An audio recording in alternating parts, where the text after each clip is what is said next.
Hello, Patterson. Washington, Liberated from a tyranny. we come together for liberty. Okay. Where is Madison? The fool can't even figure out how to use a computer. Well, he is used to ink and pen. Cut the man a little slack. I mean, we sit here for hours. He would have done this to us if we were in Philly. It's ridiculous. Oh, here he is. Alright. Hello, Madison. Hello. Liberated from a tyranny. We come together for liberty. It's nice of you to join us. What's up? Sorry I couldn't figure out how to use this godforsaken machine.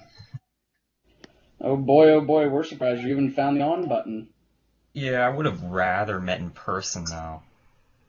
You know we are far too busy to meet in person, and this is much easier than getting in that hunk of junk and driving to Philadelphia to meet.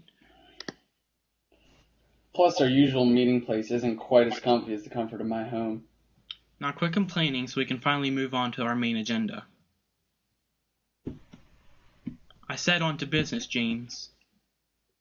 Yes, sir. Right away, sir. Sinners.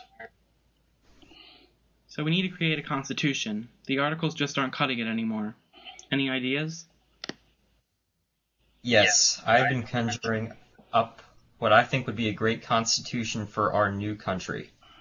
Okay. I believe that the national government should have the power to enforce the laws directly instead of through the states. As for Congress, a state's representation should be based solely on its population. The Congress will have two houses, the Senate and the House of Representatives. That's a horrible idea.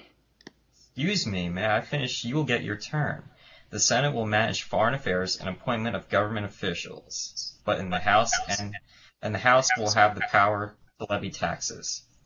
Finally, a chief executive and a national judiciary will have the power to veto both national and state legislation. I will call it the Virginia Plan in honor of my great state. Of course. That sounds like it could work for us. Now, Patterson, do you have anything different to add? Do you like James's ideas? Not at all. Well, considering James obviously has only the larger states in mind, I have no choice but to counter that proposal with a proposal of my own. Carry on. Here now that I am presenting what I would like to call the New Jersey Plan after my great state, one of which I will believe to be most perfect and foolproof. In it, the Articles of Confederation would be amended. Congress, in and of itself, would only be one house, not two, where in each state was equally represented with the power to raise necessary funds through new tariffs or taxes. A point that this plan pushes onto the table is that Congress would gain the ability to regulate trade and commerce within our country and with other nations. Congress would also elect a federal executives who cannot be reelected and may not be recalled by the majority vote of Congress. This will be a supreme tribunal who reserves the powers of impeachment and would hear such cases that challenge the Articles of Confederation and any treaties established by our government. Congress would also not be allowed to force... No. Let me correct that. That was horrible. Congress would be allowed to force upon any state that does not fully abide by the Articles and other such treaties armed force. What do you say to that, James? Well, his plan favors smaller states, so I can't really agree with him. And how is that? Each state would receive equal representation in Congress. Well, I just think that the larger states have more population, so they should have more of a say. They represent the nation's interests as a whole. Okay, guys, no catfights allowed. I think that both plans are great. Should we have a vote? Sure. Whatever. Okay, Whatever. all those in favor of the Virginia Plan, say aye. Aye. Anyone? Aye. All those in favor of the New Jersey Plan, say aye.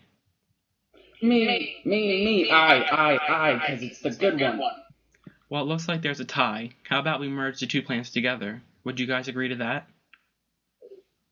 If I'm going to make any compromise with him, We have to do something about the regulation of trade, and he should not be allowed to count his slaves as full-fledged citizens when it comes to representation in Congress, but not count them when it comes to taxes. That's an issue for a later date, Will. Let's focus on the task at hand today. Oh god. I mean... We need to figure out how to divide representation between the House and Senate.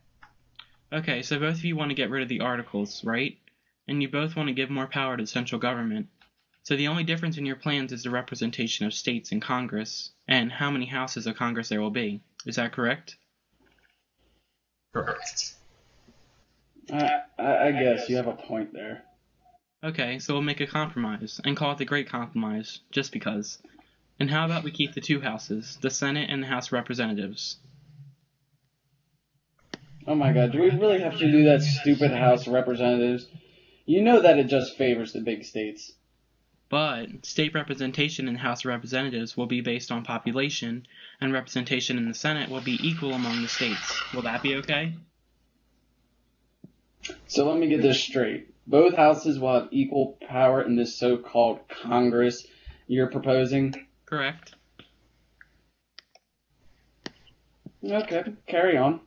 The Senate will have the power to confirm appointments to government positions and will be able to ratify treaties. The House will be able to levy taxes. We will also have a chief executive, and a national judiciary system will be established. Does that sound okay to both of you? This may be your best idea yet next to the crossing of the Delaware. Yeah, that's a great plan. I've nothing against it either. Okay, then we've created our rough draft for our Constitution. Let's get it written up and approved by our states. That shouldn't be hard. It's a wonderful plan. Everyone get back to work. I need to get off this wretched machine. Same here. This darn computer is killing me. I kinda like it now. William Patterson, signing off.